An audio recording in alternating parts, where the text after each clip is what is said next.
Bonjour! Welcome to another episode of Cuisine de Michel. I am Michelle. So today I'm going to be trying out a recipe I've never made before. This is from cookinglight.com and these are pressure cooker garlic chicken thighs.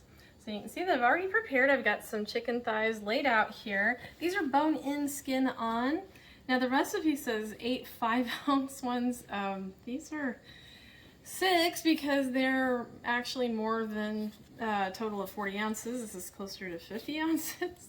So I'm sure it'll still turn out okay. Just that's the size of the chicken thighs that I have. So that's what we're going with.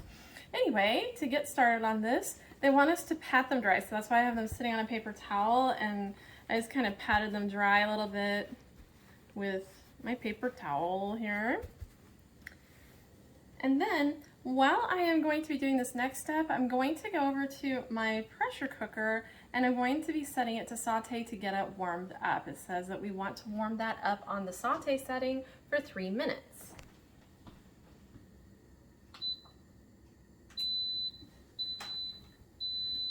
Meanwhile, I have some seasonings that I've already put into this bowl. The seasonings that are in here are 1 teaspoon of paprika, 1 teaspoon of dried oregano, 1/2 teaspoon of kosher salt, and 1/2 teaspoon of ground black pepper. So I'm going to mix those seasonings together. It doesn't actually say I have to do it this way, but this seems a bit easier to me than putting them on individually. Once I've got those mixed together, we're going to be putting the seasoning on our thighs about as evenly as we possibly can.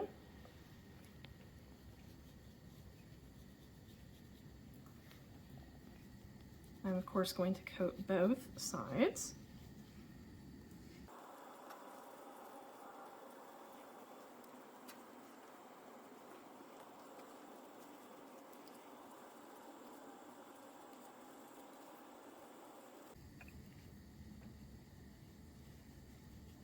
I just about used it on up here. Did pretty good on getting that even. Yay!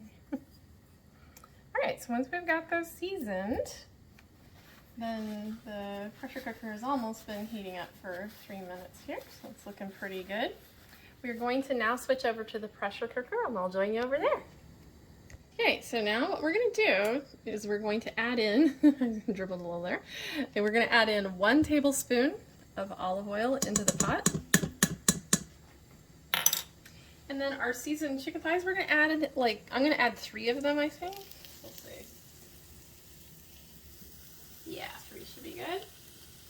I'll do half of them at a time. So we're going to be sauteing these for a couple of minutes on each side until they're browned.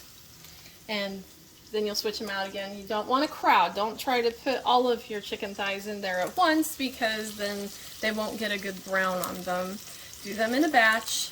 Get both of them browned like that, and then put them on a plate after you're done. Okay, so I've finished browning these. So you can see they look nice and brown. Now, in the original directions, it says that at this point, we're supposed to put in the chicken stock and stuff. There was a considerable amount of grease left in here, so I went ahead and removed the grease because I think that would make a very greasy mixture, and usually we don't want too much grease and oil in the Instant Pot. It's okay if there's a little bit, but not a lot. Anyway, so I did that, and now I am going to be adding 1 cup of my homemade chicken stock, and that recipe is on my blog in case you want to find out how to make your own chicken stock. And this is 3, well, it said medium cloves. Mine were bigger than that. I like garlic, so 3 cloves of minced garlic here.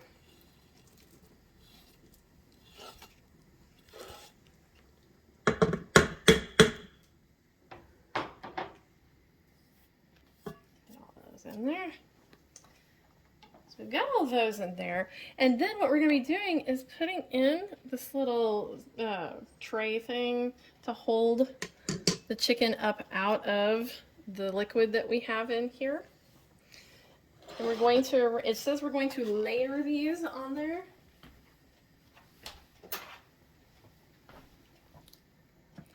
I'm gonna do my best.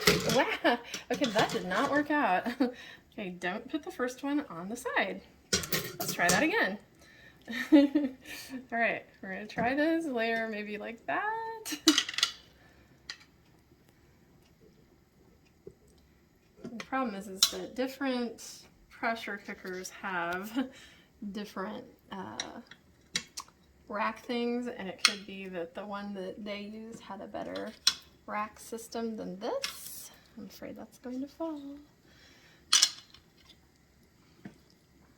Hoping these will stay up out of the thing.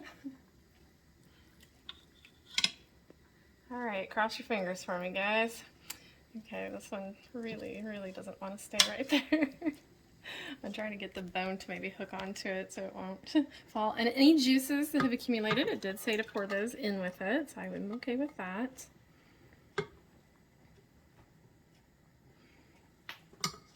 Good enough. So we are now going to be putting on our lid and locking everything up. So we want to make sure it's on sealing. I always check this a lot to make sure it is indeed on sealing.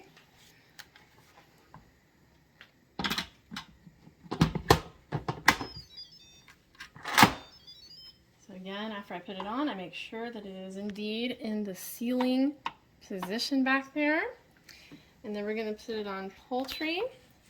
And the setting is going to be for, I'm actually going to put 13 minutes of pressure because it said 12, but these are bigger thighs than what were in the recipe, so I want to be sure that they do get all the way done. So it'll take a few minutes to come up to pressure, of course. Once you finish with the pressure part, you can release the pressure as a quick release as soon as it's done. Okay, so this is finished the pressure cooking. I've already released the pressure. So very carefully, I'm going to open.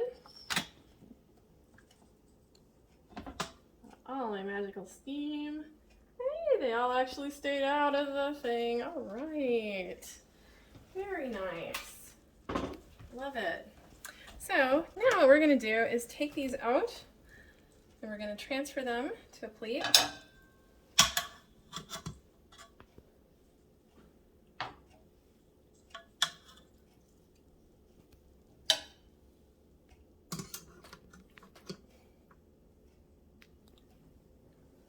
It's okay if anything happens to them at this point because we're also going to be removing this. They're going to be getting juice on them at some point anyway.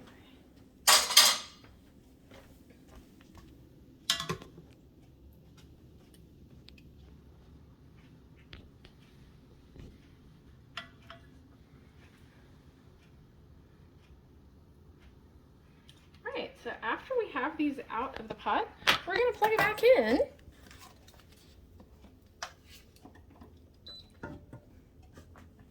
And then we're going to set it to the saute.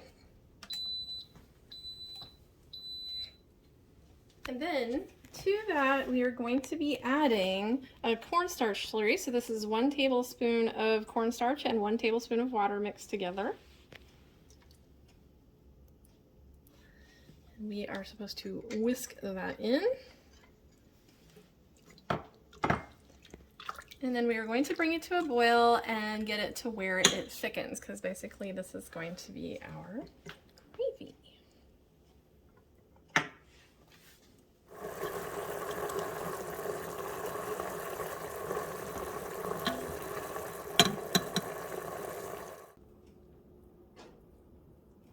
Okay, so here I am at final plating because the sauce got thickened, and you're supposed to put the parsley in the sauce, and I forgot that before I plated it, so I just put the parsley on top of my stuff. I'm sure it'll taste just as good.